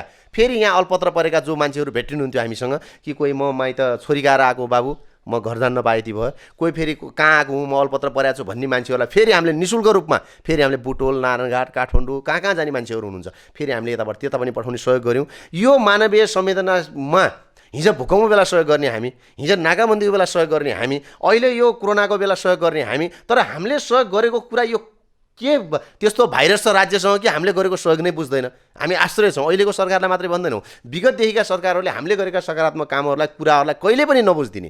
म हार्दिकपूर्वक अनुरोध गर्न चाहन्छु सरकारलाई कि हामीले गरेको जो व्यवस्थापन छ यो सानो व्यवस्थापन छैन। हामीले एउटा बैतडीको मान्छे नारायणघाटमा दुर्घटना हुन्छ, त्यो मान्छेलाई औषधि उपचार गरेर बैतडी पुर्याउँछौँ, फेरि रिचेकमा बैतडीबाट काठमाडौँलाई रिचेक गरेर फेरि बैतडी पुर्याउँछौँ। यी कुराहरू कहिले हेर्दैन। यहाँ सामाजिक काम हुन लाग्यो, जत्रो तपाईँको भवनहरू बन्न लाग्यो, महामहोत्सवहरूलाई तपाईँको चाहे धारबानीको कुरा गर्नुहोस्, चाहे अम्बिकेश्वरी, चाहे त्रिसिद्धेश्वरी, चाहे हिजो स्वर्गदारीको बाटो बनाउने बेला मायाज्ञ लगाएका कुरा गर्नुहोस्, त्यहाँ हामी यातायात व्यवसायहरू कन्ट्रिब्युसन हेर्नुहोस्। गाडी फ्रीमा माग्नु भएको छ, फ्रीमा दिएको छौँ। समितिहरूसँग सहयोग माग्नु भएको छ, सहयोग गरेका छौँ। बन्द गरेर नै भोलि यो राज्यको लागि 62-63को आन्दोलनमा त्यत्रो दिन बन्द गर्ने भन्नुभयो, बन्द गऱ्यौँ। नाकाबन्दीको बेला तेल ब्ल्याकमा किनेर 1 रुपियाँ पनि बढी भाडा, त्यो बेला म उपमहासचिव थिएँ केन्द्रमा, हाम्रो केही साथीहरूसँग डिबेट भयो भाडा बढी लिने र नलिने बिचमा। मैले पनि यो राज्य सङ्कटमा भएको बेला हामीले बढी भाडा लिन मिल्छ, अब हामीले बढी ब्ल्याकमा तेल किनिरहेको छौँ भन्दा हामी 2 पैसा कमाउने उद्देश्यले किनिरहेको छौँ, हुँदैन यो कुरा भनेर हामीले तेल हामीले ब्ल्याकमा किन्यौँ, भाडा हामीले जे हो त्यही भाडामा लियौँ। अहिले पनि हाम्रो भाडा वृद्धि हुनु पर्यो। अहिले त तेलको भाउ दिन प्रतिदिन घटिरहेको अवस्था छ। अब वैज्ञानिक भाडा दर लागू गर्यो सरकारले, त्यो वैज्ञानिक भाडा दरमा हरेक वर्ष समायोजन गर्ने एउटा पोलिसी छ, त्यो पोलिसी लागू भएको अवस्था छैन। अब अहिले चाहिँ यो थिर सरकार बनिसकेपछि फेरि अब अर्को अन्यल त कहाँ गयो भने हाम्रा सबै अधिकारहरू कहाँ ल्याएर ठोकिदियो, प्रदेशमा ल्याएर ठोकिदियो। प्रदेशले फेरि कानुन बनाउँदैछ, त्यो कानुन बनिसकेपछि यातायात व्यवसायहरूलाई पर्ने समस्याहरू अब प्रदेशको मातहतमा हामी रहने भएका कारणले गर्दा केही नीतिगत ठुल्ठुला विषयहरू मात्रै केन्द्रसँग रिलेटेड हुने र बाँकी सबै विषयहरू प्रदेशसँग रिलेटेड हुने भएका हुनाले अब हाम्रा यी भनाइहरू, हाम्रा यी समस्याहरू, अघि दाइले उठाएका जस्ता कुराहरू, यी कुराहरू पक्कै पनि यो समृद्ध नेपाल बनाउने, सुखी जनता बनाउने सरकारले यो त्यो सुखी नेपालभित्रका जनता त हामी यातायात व्यवसाय पनि हौँ त, अझ त्यसमा पनि श्रमिक मजदुरको विषयमा ओकालत गर्ने कमिस्टको सरकार छ देशमा। त्यो कारणले पनि यो सरकारले पक्कै पनि हामी यातायात व्यवसायहरूका अब आगामी दिनहरूमा समस्याहरू समाधान गर्नेछ र अहिलेको यो सङ्क्रमण कालमा यस्ता सहयोगहरू जति सक्यो छिटो अन्त्य भएर यस्तै सहयोग पुनः फेरि अर्को कार्यका लागि हामीले गर्न परोस्। तर यो महामारी जस्तो रोग, यो कोरोना जो फैलिएको छ, यसको अन्त्य होस् भन्ने पनि हामी कामना गर्छौँ। राज्यलाई पर्ने हरेक सङ्कटको बेला हामी सहयोग गर्ने व्यवसायहरूलाई राज्यले हेर्ने दृष्टिकोणमा पनि केही चेन्ज होस् भन्ने म हार्दिकपूर्वक अनुरोध गर्न चाहन्छु। अब तपाईँहरूको यो यातायात क्षेत्रमा त अर्बौँ लगानी छ, ब्याङ्कको चाहिँ लोन होला, अनि यो अवस्थामा तपाईँलाई ब्याङ्कले किस्ता र ब्याजको लागि केही फोनहरू सम्पर्कहरू गरेको छ कि? त्यो सुरु भइसकेको छ दाइ, त्यो आउन सुरु भइसकेको छ। म ब्याङ्किङ साथीहरूको ब्याङ्किङ जो हामीले लोन खाएका छौँ हामी सबैले लोन तिर्छौँ, किनकि ब्याङ्कले हामीलाई लोन के मानेमा दिएको छ भने हामीले 40 लाख रुपियाँ लोन खाएका छौँ तर अलरेडी करोडको तरोटी त्यहाँ हामीले डिपोजिट गरेका छौँ। करोडको हाम्रो प्रोपर्टी त ब्याङ्कको नाममा छ। त्यो कारणले गर्दा उहाँ ब्याङ्किङ क्षेत्रका ब्याङ्किङ सेवा दिने लगानीकर्ताहरूलाई पनि म हार्दिकतापूर्वक अनुरोध गर्न चाहन्छु, नआत्तिनुहोस्, किनकि हामी डुब्यौँ, तपाईँहरू डुब्नुहुन्न, डुब्यो हामी डुब्ने हो। तर राज्यसँग हाम्रो माग के छ भने यो सङ्क्रमण कालको ब्याजको 100% मिना हुनुपर्छ। त्यो 2% कोरोना क्षेत्र भनेर त्यसरी ललिपप खुवाउनु हुँदैन, राज्यले 100% मिना हुनुपर्छ। हामीले तिर्ने किस्ता चाहिँ पोस्टपोन हुनुपर्छ, हामी पछि गएर त्यो किस्ता सबै हामी तिर्छौँ। राज्यले एउटा पोलिसी बनाउँछ, सरकार र महासङ्घ बिचमा यो बिचमा केही न केही निर्णय हुन्छ। महासङ्घले यसको पहल गरिरहेको छ। अहिले मैले फेरि पनि भने राज्यसँग अहिले हामी कुनै चिज माग्ने पक्षमा छैनौँ, राज्यलाई हामी सहयोग गर्ने पक्षमा छौँ, किनकि यो देशको यातायात व्यवसायहरूले पनि सामाजिक कार्यमा यिनीहरूको कति योगदान छ भन्ने कुरा राज्यलाई यो देखाउने अवसरको रूपमा पनि हामी यातायात व्यवसायले लिनुपर्छ र राज्यलाई हामीले सहयोग गरेर भोलिका दिनमा राज्यसँग लड्नुपर्ने अवस्था सिर्जना भयो भने हामी लड्छौँ। तर के को लागि भने हाम्रा दैनिकी जीवन चलाउनका लागि, हाम्रा मजदुरहरूको व्यवस्थापनका लागि, हाम्रा कर्मचारीको व्यवस्थापनको लागि र हाम्रो ब्याज र तिर्ने पैसाको केही समय थपका लागि हामी राज्यसँग भोलि माग गर्छौँ। राज्यले पक्कै पनि यो कुराको सुनाइ गर्नेछ भन्ने हामीले आशा र विश्वास लिएका छौँ। यस्तो सङ्कटको अवस्थामा पनि यहाँले मानवीय सेवा नै सर्वोत्तम कार्य हो भन्ने हिसाबले अहिले सरकारलाई पनि सहयोग गरिराख्नु भएको छ, तपाईँहरूले सबैलाई सहयोग गरिराख्नु भएको छ। अब यो जब लकडाउन सकिएपछि सामान्य अवस्थामा यदि आएपछि तपाईँलाई यो यातायात क्षेत्रलाई सामान्य अवस्थामा पुग्नको लागि कति समय लाग्ला? यसको छ सर्वप्रथम त यसको अब यो 25 गतेसम्मको लागि सरकारले लकडाउनको निर्णय गरेको अवस्था छ र यसको छिटोभन्दा छिटो अन्त्य होस्। राज्यले यो गर्नुपर्ने अर्को कुनै विकल्पै छैन, त्यस कारणले पनि राज्यले यो लकडाउन लम्ब्याउँदै गएको अवस्था हो। यो लकडाउन नलम्ब्याएको भए नेपालीहरूको एउटा जर्जर अवस्था सिर्जना हुन्थ्यो र नेपालीहरू अहिलेसम्म एकजना पनि मर्न परेको छैन, एउटा सुखद पक्ष हो। र नेपालको जो व्यवस्थापन, हामीले खाने जडीबुटीहरू, हामीले गर्ने एक्सर्साइजहरू, हामीले गर्ने कामहरू, हामीले जोत्ने हलो जोत्ने, हामीले फरुवा खन्ने, हामीले किसानी काम गर्ने, हामी हिँड्ने, भारी बोक्ने, यी सबै कुरा, हामीले खाने अदुवा, हलेदो, यी सबै कुराहरूले पनि अहिले हामी नेपालीहरूलाई काम गरेको छ जस्तो मलाई लाग्छ। त्यो कारणले गर्दा यसको अन्त्य भइसके पश्चात पुरानै अवस्थामा हामी आउनका लागि कम्ती पनि 1 महिना हामीलाई त्यो व्यवस्थापन गर्नै लाग्छ कि हाम्रा गाडीहरूको व्यवस्थापन गर्ने, किस्ता तिर्ने, अफिस चलाउने, कर्मचारीहरूको व्यवस्था। पहिला त कर्मचारीहरू सामान्य चामलै सिद्धेका मजदुरहरू कति छन्, उनीहरूले 1 महिनासम्म त अब ल्याएको सरसापट तिर्नु पर्यो। कतिपय दोकानहरू छिमेकीका दोकानबाट उधार ल्याएर खाइरह होलान्, त्यहाँ पनि एउटा ब्यालेन्स मिलाउँदै जानु पर्यो। 1 महिनाको यो विकराल अवस्था अन्त्य भइसके पश्चात हामी पुरानै अवस्थामा फर्किनलाई 1 महिना त हाम्रो आन्तरिक व्यवस्थापन गर्नै लाग्छ। त्यो कारणले गर्दाखेरि राज्यले अहिले यो व्यवसायहरूले, म आश्चर्य लाग्छ केदार दाइ, हामी यो यातायात क्षेत्रमा छौँ, के हामीले यो यातायात पेसा गर्नु अपराध गऱ्यौँ त? त्यसो भएपछि हामी जतिको मानवीय सेवा यो राज्यलाई कसले गरेको छ? हिजो 46 सालको आन्दोलन भन्नुहोस्, 62-63 को आन्दोलन भन्नुहोस्, अहिले गएर तपाईँको भूकम्पको बेला भन्नुहोस्, तपाईँको यो कुन बेला नाकाबन्दीको बेला भन्नुहोस्, अहिले यो कोरोनाको बेला भन्नुहोस्, हामीले गरेको कन्ट्रिब्युसन ल यातायात व्यवसायहरूले भूकम्प बेला राज्यलाई दिएको नगदी पैसा पनि हेर्नुहोस्, हामीले पैसा सहयोग गरेका छौँ। अहिले यो कोरोनाको बेला पनि देशभरिको यातायात व्यवसायको हेर्नु स्थानीय निकायमा हामीले गएर पैसा डिपोजिट गरेका छौँ। स्थानीय निकायले जति बेला गाडी माग्छ, दाङको हकमा त हाम्रो कम्पनीले के पनि डिसिजन गरेका छौँ भने दाङको नजिकको दूरीमा स्थानीय निकाय स्थानीय प्रशासनको आग्रहमा गाडी माग भयो भने फ्युल मात्रै लिएर निःशुल्क रूपमा हामीले उपलब्ध। हामीले रुकुम रोल्पा सल्यान त गाडी पठायौँ, घोराइबाट होलेरी गाडी पठायौँ, यहाँबाट काठमाडौँ गाडी पठायौँ, यहाँबाट सुर्खेत रुकुम पूर्व पश्चिम गाडी पठायौँ, सल्यान गाडी पठायौँ भने हामीले यो छिमेकी जिल्लाहरूमा दाङको अवस्थामा चाहिँ हामीले गाडी नदिने भन्ने कुरै छैन। हामीले गरेको सहयोगलाई पनि राज्य स्थानीय निकाय, यही स्थानीय निकाय मैले नेतृत्व गरिएको मेयरहरू भोलि गएर भावी मन्त्री हुने हुन्, उहाँहरूले नै बुझिदिनु पऱ्यो त यातायात व्यवसायले स्थानीय स्तरमा गरेका सहयोगहरू। यी सहयोगहरू हामीले गऱ्यौँ, त्यस कारणले हामीले व्यक्तिगत रूपमा आफ्नो बेनिफिट त केही पनि मागेका छैनौँ। हाम्रा भएका मजदुरहरूको व्यवस्थापन, हामीले तिर्नु परेको विभिन्न शीर्षकका करहरू, यी करहरूको अन्त्य हुनु पर्यो। हामीले ब्याङ्कले हामीलाई जुन किसिमको प्रेसर दिइरहेछ, तपाईँ पैसा बुझाउन आउनु 10% छुट पाउनुहुन्छ, पैसा भयो त किन छुट चाहियो, हामी त अलरेडी ब्याङ्कमा गएर पैसा बुझाइदिन्थ्यौँ। यो हामी रनिङमा गाडी चलाएर त्यसबाट आएको पैसाले आफ्ना मजदुरहरू व्यवसाय के अरे कर्मचारीहरूलाई पालेर घर परिवार पनि पाल्ने र ब्याङ्कको किस्ता पनि तिर्ने गरेर पेसा गरेको हामीले। त्यो कारणले गर्दा हामी कुनै पनि ब्याङ्कमा मलाई यो लाग्दैन कि ब्याङ्क आत्तिनुपर्ने अवस्था आज होइन। हाम्रो गाडीको मूल्य आज पनि मार्केटमा 50 लाख छ, तर ब्याङ्कले हामीले तिर्नुपर्ने जम्मा 15 लाख छ। ब्याङ्क किन आत्तिनु पर्यो? 35 लाख त अलरेडी हाम्रो त्यहाँ छ भने हाम्रो अलरेडी त्यसमा जोइन्टमा के छ फेरि हाम्रा घरवास पनि त्यही ब्याङ्कमा छन्। त्यो कारणले गर्दा ब्याङ्कले अहिले हामी व्यवसायहरूलाई पेल्ने समय होइन, यो अवस्था अन्त्य हुन्छ, सहज अवस्थामा हामी फर्किन्छौँ। ढिलो चाँडीको मात्रै कुरा हो, फर्क्यौँ भने फेरि हाम्रो पुरानो जुन निकट सम्बन्ध थियो ब्याङ्कहरूसँग, आम यातायात व्यवसायले ब्याङ्कलाई गरेका 2-4वटा ब्ल्याक लिस्टमा परेका मान्छेहरूलाई मात्रै हेरेर त्यसको उदाहरण दिन भएन। 100 जनाले ऋण लाग्दाखेरि 98 जना यातायात व्यवसायले त टाइममै पैसा तिरेका छन् त। 1-2टा व्यवसायहरूले कुनै व्यवसाय फस्टाउन नसकेले, आन्तरिक आफ्नो कारणले, व्यवस्थापनका कारणले हामीले पैसा तिर्न नसकेका होला, त्यो पनि हामी 100% रिकभरी गराउँछौँ, तिर्छौँ र ब्याङ्क आत्तिनुपर्ने अवस्था होइन भन्ने म आग्रह गर्न चाहन्छु। अब चाहिँ तपाईँको यो सप्तरङ्गी टेलिभिजन मार्फत तपाईँमा आबद्ध कर्मचारी साथीहरू, व्यवसायीहरू, मजदुरहरू र आम पब्लिकलाई तपाईँ के सन्देश दिन चाहनुहुन्छ?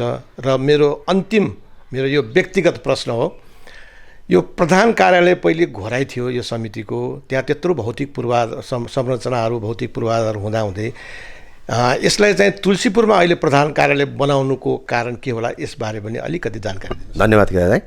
दुईटा संस्था मर्ज गर्ने बेला अघि पनि मैले थोरै इतिहास झल्काएको थिएँ दाइलाई।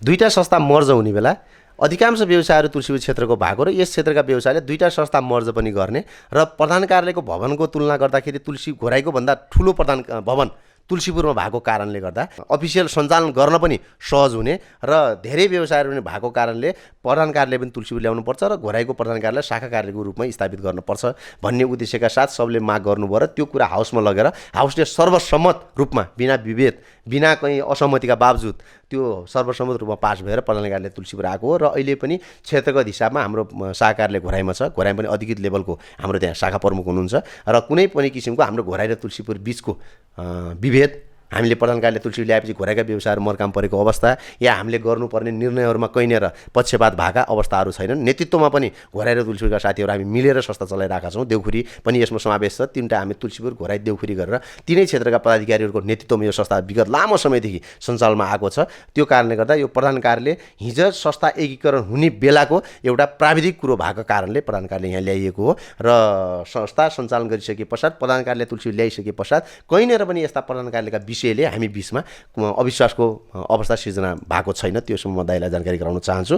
र अन्त्यमा हाम्रा जो व्यवसायी मजदुर साथीहरू जो हुनुहुन्छ उहाँहरूको दैनिक जीवन सञ्चालन गर्नका लागि जुन परेका समस्याहरू छन्, यहाँहरूको टोल छिमेकमा यहाँहरूको नजिकमा रहेका यातायात व्यवसायका नेतृत्व गर्ने साथीहरूलाई सम्पर्क गर्नुहोस्। कुनै पनि मजदुरहरू भोकै मर्नु हुँदैन। हाम्रो संस्थामा कार्यरत मजदुर व्यवसायीहरूलाई कहीँ केही कर्मचारी साथीहरूलाई समस्या परेको छ भने यो संस्थाको नेतृत्व गर्ने अध्यक्षको हैसियतले र मेरा सम्पूर्ण सञ्चालक समितिका साथीहरूलाई आग्रह गर्न चाहन्छु कि त्यस्ता मजदुरहरूको पहिचान गर्नुहोस्, स्थानीय निकायसँग सम्बोधन गरौँला, हामी यातायात व्यवसाय आफूले कन्ट्रिब्युसन गरौँला।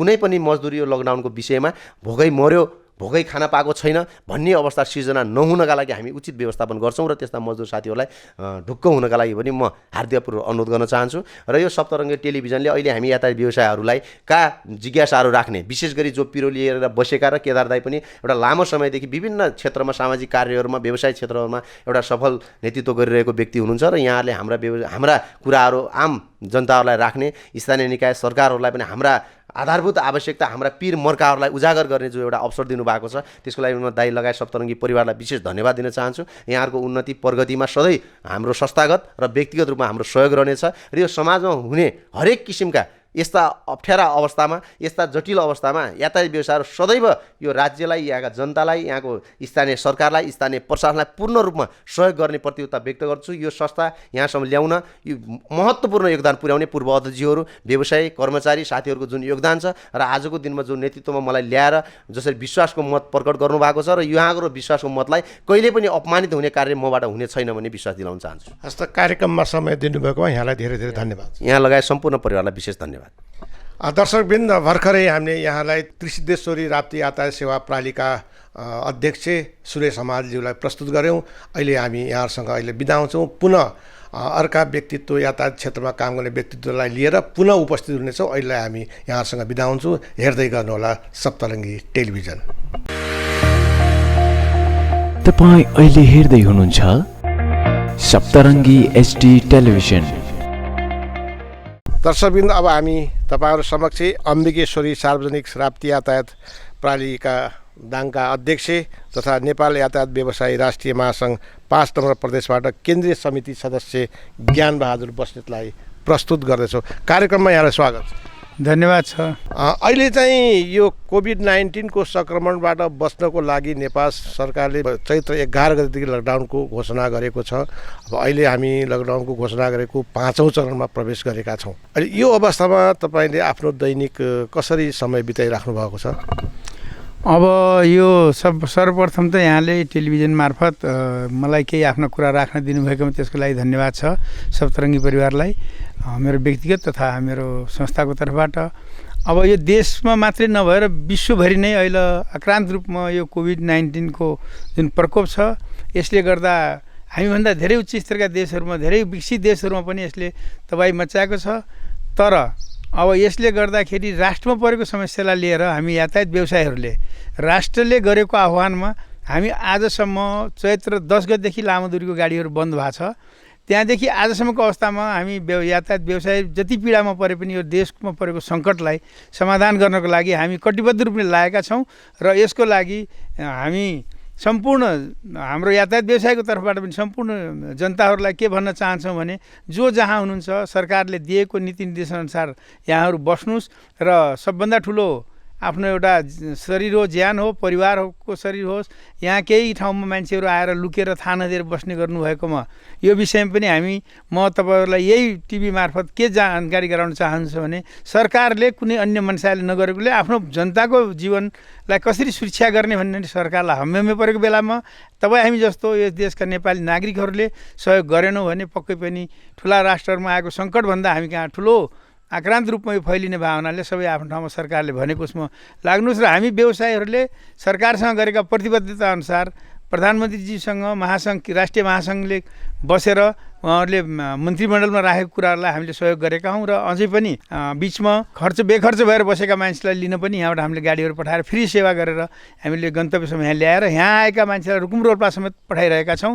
र यही नारायणपुरबाट पनि मैले आफ्नो इलाका प्रहरी कार्यालयसँग समन्वय गरेर जति पनि दुःख पाएर आएका मान्छेहरूलाई उहाँलाई खाने पिउने बस्ने अथवा उहाँहरूलाई पठाउने गन्तव्यसम्म पठाउनको लागि पहल गरेका छौँ। यो सम्पूर्ण नेपालीको दायित्व पनि हो। अनि अब अहिले चाहिँ तपाईँको नेपाल सरकारले सन् 2020लाई 2020 नेपाल भ्रमण वर्षको रूपमा पनि लिएको थियो। अब यसमा यो भ्रमण वर्षमा तपाईँहरूको यातायात व्यवसायहरू त यसमा धेरै नजिकबाट गाँसिनु भएको छ।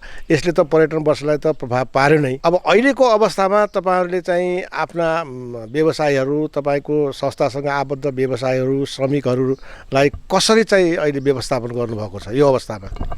अब यसमा हामी के गरिरहेछौँ भनेदेखि सम्पूर्ण यातायातमा लागेका व्यवसायीहरूले पनि आत्मैदेखि यो साथ दिनुभएको छ र हाम्रो यत्रो करिब अब तपाईँको चैत वैशाख 35-36 दिनभन्दा बढी भइसक्यो।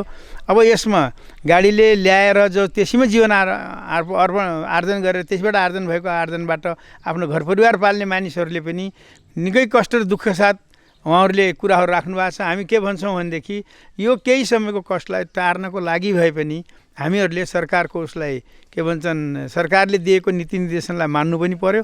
र रह्यो अब व्यवसायहरूलाई यत्तिकै पनि मर्का त छँदैछ, किनभने ब्याङ्कका किस्ताहरूका कुरा छन्। योभन्दा पहिल्यै पनि जुन बेला देशमा 19 दिने जनआन्दोलनमा खालि एउटा कुरा भएको थियो, ल अहिले ब्याज नलिने, तर पछि गएर यातायात व्यवसायहरू त्यसको मारमा परे। तर मलाई जहाँसम्म लाग्छ अहिलेको अर्थमन्त्रीले जुन किसिमबाट अहिले राष्ट्र ब्याङ्क मार्फत यसलाई निर्देशन दिनुभएको छ, हाम्रो देशका ब्याङ्कहरू जम्मै टोटल ब्याङ्कहरू गएर कहाँ जोडिने हो भने राष्ट्र ब्याङ्कमा। र गत 19 दिने आन्दोलनमा त्यो कुरो भएको थिएन। अहिले राम्रो कुरो के भएको छ भनेदेखि राष्ट्र ब्याङ्क मार्फत यसलाई चाहिँ निर्देशनमा आएको हुनाले पक्कै पनि ब्याज नलिएर किस्ता चाहिँ समयमा असाढ मसानसम्म चुक्ता गर्ने हिसाबले व्यवसायलाई दिएकोमा हामी पनि त्यही महासङ्घसँग आबद्ध भएर महासङ्घमा पनि भएका छलफलहरू यिनी छन्। यही मार्फत अब सहयोग हामी गर्छौँ। जति व्यथा भए पनि यातायात व्यवसायका के छन् भनेदेखि सरकारले बिचमा आएर ठुलो द्वन्द्व भए तापनि 1 महिनासम्म कमसे 1 वर्षसम्म हामीले या सरकारसँग मिलोमतोकै रूपमा गएर आखिर एउटा निकास निकालेका छौँ। अब त्यो निकास निस्किएको भर्खरै यही असाढदेखि हो। अहिले बिचमा आएर यत्रो ठुलो के भन्छन् अब उसमा परिरहेछन् यातायात व्यवसाय, मर्का त पक्कै पनि छ। तर पनि अब यातायात व्यवसाय हामीले सल्लाह के गरिरहेछौँ भनेदेखि ब्याङ्कमा लिने हाम्रो किस्ताहरूलाई सरकारले यदि पाट गरेर बुझाउने दियो भने पक्कै पनि त्यसलाई अब हामीहरूले म्यानेज गर्छौँ। कोही संस्थाले पनि सहयोग गर्ने ठाउँ संस्थाले गर्छ, नभए यातायात व्यवसायीहरूले आफ्नो तर्फबाट जसरी भए पनि यसलाई म्यानेज गर्नुहुन्छ र सरकारलाई सहयोग गरिरहनुहुन्छ। अब तपाईँहरूसँग त तपाईँहरूको व्यवसायमा त श्रमिकहरू मजदुरहरू धेरै जोडिनु भएको छ। विगत 1 महिनादेखि उहाँहरूको सबै कामकाजहरू तपाईँको व्यवसाय नै बन्द छ। त्यो अवस्थामा त ती श्रमिकहरूले ती मजदुरहरूले त काम पनि पाएको छैनन्।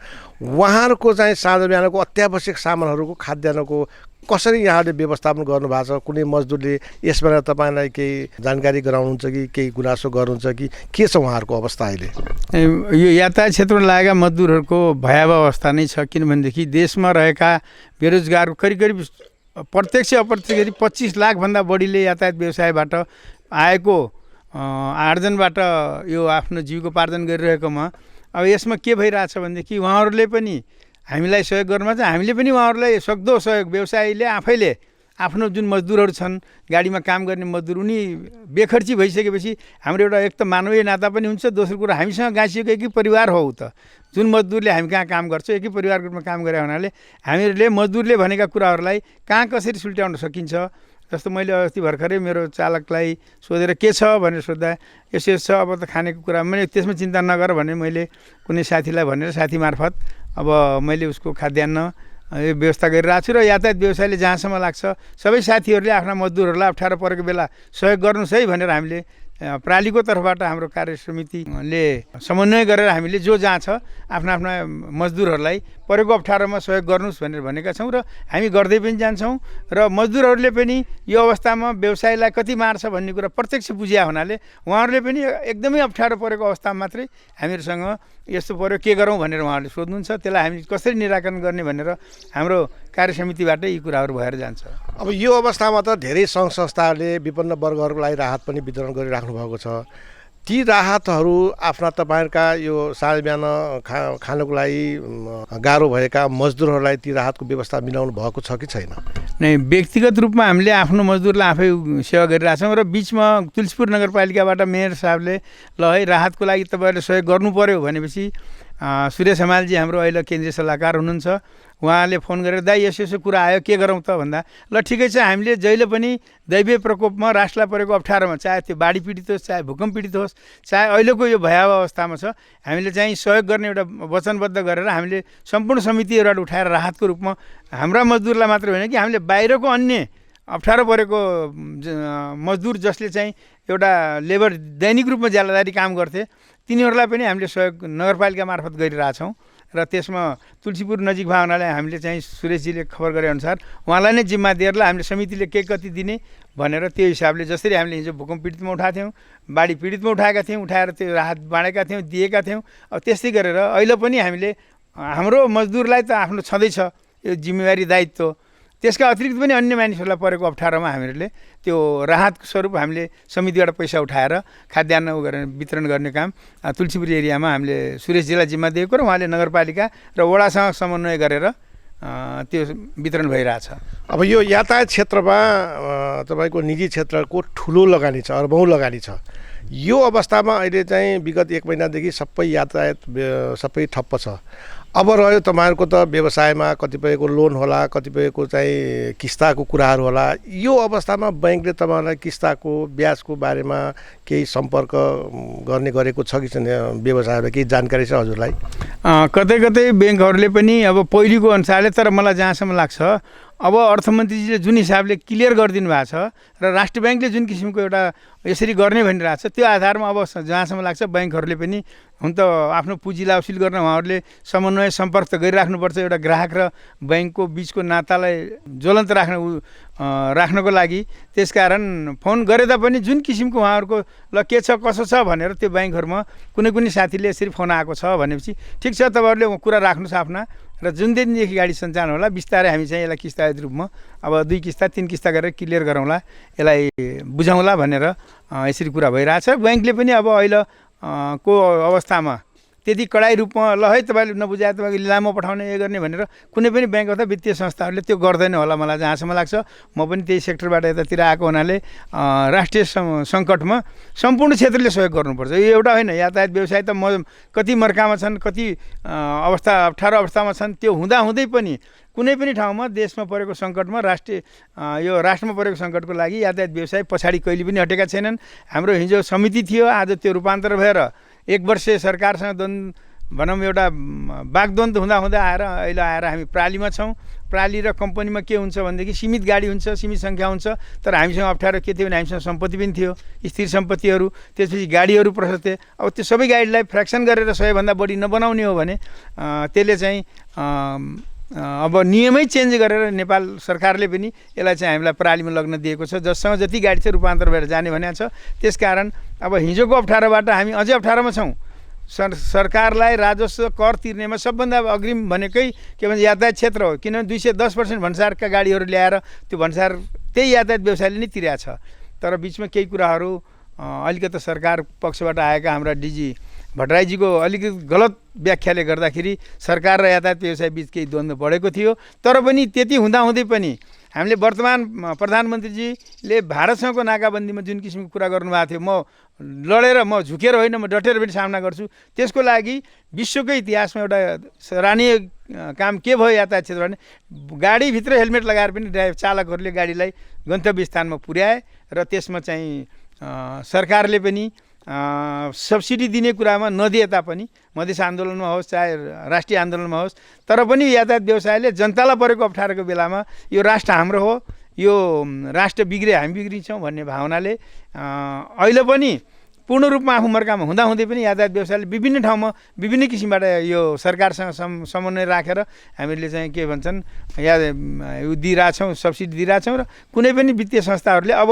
पहिलेको जस्तो छैन, वित्तीय संस्थाहरूले पनि कुरा बुझ्नु भएको छ। राष्ट्र ब्याङ्कले जब सर्कुलर गरिसकेपछि देशको एक मात्र अगुवा ब्याङ्कहरूको सम्पूर्ण अर्गनाइजेसनको अगुवा ब्याङ्क उनी भए हुनाले अब चाहिँ व्यवसायहरू पनि आत्तिनुपर्ने अवस्था छैन र वित्तीय संस्थाहरू पनि आत्तिनुपर्ने अवस्था किन छैन भनेपछि लिएको ऋणलाई नतिर्ने कुनै पनि व्यवसाय हुँदैन। अब यसमा नीतिहरूलाई केही कुरा तलमाथि गर्नै पर्छ, किनभने समय सापेक्ष परिवर्तन भएन भने हिजोको डाइनोसरहरू लोप भएर गए जस्तै हाम्रो यो यातायात क्षेत्र र लोप भएर जाने बित्तिकै पब्लिकको यत्रो लगानी भएको ठाउँ जाने बित्तिकै त्यो ब्याङ्क वित्तीय संस्थाहरू पनि बाँचिरहन्छन् भन्ने नभए हुनाले एकअर्काको समन्वयमा सरकारसँग भएको निर्देशन, सरकारले दिएको निर्देशन भयो भने हामी यसलाई अगाडि लिएर जान्छौँ र पूर्ण रूपमा हामी जति अप्ठ्यारोमा परे पनि हामीले सहयोग गर्छौँ। राष्ट्र जनताको लागि हामी सदा तयार छौँ। अब यो लकडाउनको अवस्थामा तपाईँहरूसँग, तपाईँको व्यवसायसँग आबद्ध श्रमिकहरू, कर्मचारीहरू, व्यवसायहरू र आम जनतालाई के भन्न चाहनुहुन्छ? हाम्रा केही कर्मचारीले अस्ति मसँग मतलब उसमा फेसबुक मार्फत कुरा पठाउनु भएको थियो तलबको के अहिले हामीसँग के अवस्था छ भनेदेखि भएको तलबहरू हामीले बाँड्न सक्ने हुँदाहुँदै पनि अहिलेलाई केही समयलाई राहतले पर्खेर बस्छ मजदुरहरूलाई पनि त्यही भन्छु र सम्पूर्ण नेपालका जति पनि जनताहरू छौँ जति पनि हामी नेपाली नागरिक छौँ हामीले के आफ्नो ठाउँबाट सहयोग गर्नु पऱ्यो भने सरकारले दिएको नीतिअनुसार त्यसरी बस्नुहोस् घरमै बस्नु धेरै यो होल लाग्ने पिकनिक खाने के भन्छ रमाइलो गर्ने बेला होइन यो बेला भनेको राष्ट्रलाई सहयोग गर्ने बेला र आफ्नो ज्यान बचाउने आफ्नो परिवारको ज्यान बचाउने त्यसपछि गाउँको त्यसपछि समाज त्यसपछि राष्ट्रको ज्यान बचाउनलाई हामीहरू जुन ठाउँमा छौँ सरकारलाई पूर्ण रूपमा सहयोग गर्छौँ र हाम्रा व्यवसायीहरूलाई हाम्रा के भन्छन् मजदुरहरूलाई हाम्रा के कर्मचारीहरूलाई मेरो एउटा राष्ट्रको संवेदनशील अवस्थामा हामी जागृत भएनौँ भने अरू कसले गर्छ बाहिरबाट आएर गर्दैन त्यहाँ तपाईँहरू स्थिर भएर बस्नुहोस् तपाईँहरूको तलब पनि समय पाउनु खानै नपाएर मर्ने अवस्था मलाई जहाँसम्म लाग्छ नेपालीहरूमा हुँदैन किनभने हामी विश्वमै एउटा कुरामा के परिचित छौँ भनेपछि अतिथि सत्कारमा हामी निकै नै के भन्छन् अगाडि छौँ र जसले गर्दा अहिलेको जुन 2020 यो पर्यटक वर्षमा जाने भनेकोमा अब विडम्बना भनौँ यसलाई पर्यटनमा सुरु हुनुभन्दा अगाडिदेखि नै यो कोरोनाले विश्वभरि नै आक्रान्त रूप लिएकोले यसलाई सबैले धैर्य धारण गरौँ सबैले के भन्छन् आफ्नो तर्फबाट सहयोग गरौँ भोलिका दिनमा अप्ठ्यारो दिन छन् भने भोलि अप्ठ्यारो गएर सजिलो दिनहरू पनि आउँछन् सजिलो दिनहरूमा हामीले रमाउला तर अहिले दुःखको घडीमा हामी सबै संयमित भएर आफ्नो ठाउँबाट सहयोग गरौँ यति मात्रै मेरो भनाइ छ समय दिनुभएकोमा सप्तरङ्गी टेलिभिजनको तर्फबाट यहाँलाई धेरै धेरै धन्यवाद छ धन्यवाद छ हजुरले पनि आज यसरी चाहिँ यो देश मात्र नभएर विश्वमा आक्रान्त रूपमा भएको फैलिएको कोरोनालाई कसरी हामीले फेस गर्ने कसरी यसलाई चाहिँ तपाईँहरूको तर्फबाट सहयोग गर्नुहुन्छ भनेर मेरा कुराहरू राख्न दिनुभएकोमा र म मेरो व्यक्तिगत तर्फबाट मेरो प्रालीको तर्फबाट सम्पूर्ण देशको यातायात को तर्फबाट यसलाई सफल पार्नको लागि कटिबद्ध भएर यहाँ कुनै किसिमको भेदभाव जातीयता राजनीतिक धार्मिक आर्थिक कुनै पक्षबाट पनि हामी नअल्गिएर एकैजुट भएर गऱ्यौँ भने पक्कै पनि यी रोगसँग हामी लड्न सक्छौँ हाम्रो नेपालीहरूमा त्यति पावर छ जसले गर्दा सानातिरा रोगले नेपालीहरूलाई अट्याक गरेर तुरुन्तै यिनलाई असर पार्छु भनेर पढाएको छ भन्ने अझसम्म कुनै ठाउँ नभए हुनाले हामीले सुरक्षित हौँ भनेको अनुसार अगाडि बढौँ बाहिर कोही हुनुहुन्छ विदेशबाट आउनुहुन्छ लुकेर नबस्नुहोस् खुला रूपमा 7 दिन 10 दिन 15 दिन जति बस्ने हो क्वारेन्टाइनमा गएर बसिदिनुहोस् त्यसले गर्दा तपाईँको आफ्नो जीवन सुरक्षा हुन्छ तपाईँको परिवारको हुन्छ त्यसपछि गाउँको हुन्छ त्यसपछि समाज र समग्र राष्ट्रको के भन्छ समृद्धिमा जानलाई हामीहरू चाहिँ अप्ठ्यारो अवस्थामा पर्दैनौँ भन्दै मैले मेरा कुरा यति राख्न दिएकोमा धेरै धेरै धन्यवाद छ हजुरलाई दर्शकवृन्द उहाँ हुनुहुन्थ्यो अम्बिकेश्वरी सार्वजनिक राप्ती यातायात प्रालिका दाङका अध्यक्ष ज्ञान बहादुर बस्नेत अहिलेलाई यहाँहरूसँग हामी बिदा हुन्छौँ।